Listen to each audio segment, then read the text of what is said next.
ikaw at ikaw pa rin. Wala akong iba iibigin. Sabay-sabay ko. Lulubog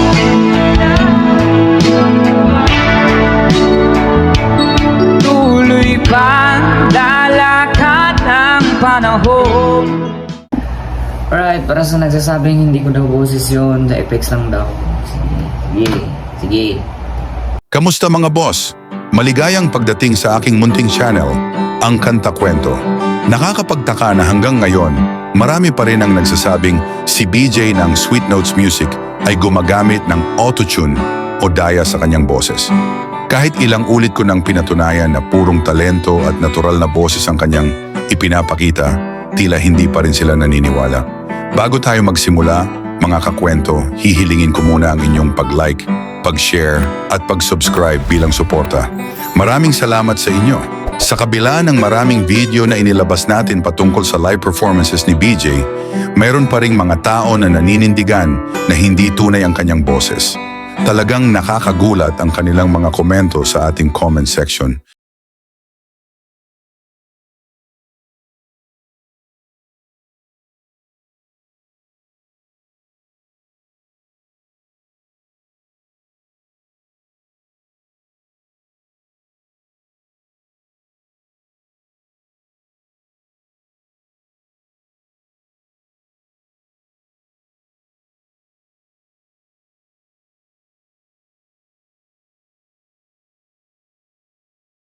May mga pagkakataon pa nga na siya ay kumanta sa supermarket gamit ang ibang microphone at nag-compile tayo ng kanyang mga unplugged na pagkanta.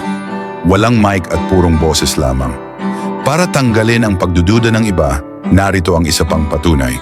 Kamakailan lang si BJ ay kumanta at nakipag-duet sa isang live performer sa subway o parang LRT sa ibang bansa. Hindi ko lang alam ang eksaktong lokasyon, pero dito ay naggigitara ang isang banyaga at sinabayan ni BJ sa pagkanta. Natuwa si BJ dahil kahit banyaga ang kanyang kasama, kabisado nito ang kantang Anak ni Freddie Aguilar. Halina't panoorin natin si BJ na walang gamit na microphone, tanging cellphone recorder lang ang gamit sa pagkuha ng video. Pagkatapos natin panoorin ang video, talakayin natin sa comment section kung nagbago ba ang kalidad ng kanyang boses o pareho pa rin katulad ng mga nakaraang performances. Huwag kalimutang tapusin ang video upang mas ma-appreciate ang kanyang talento.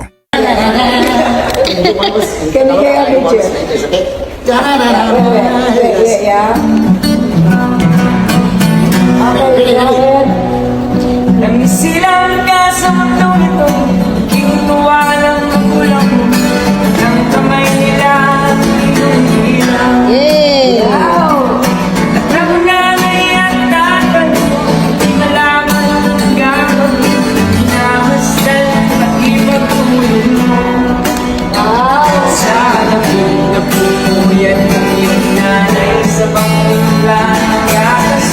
Oh yes!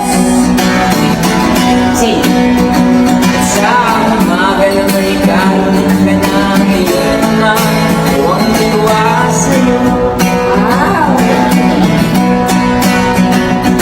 How many seasons came and went, and so many years that now been spent, but time ran fast and now it left your strong home. Now what is darling over you, and you seem to hate what your parents do, and you stick out your minds, why do you find them wrong? I don't know what's that.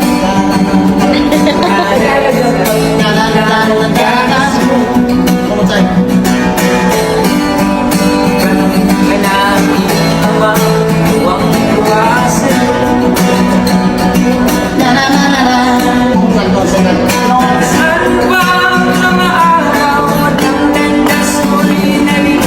Ikaw ay nagulong sa masamang puso.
astray.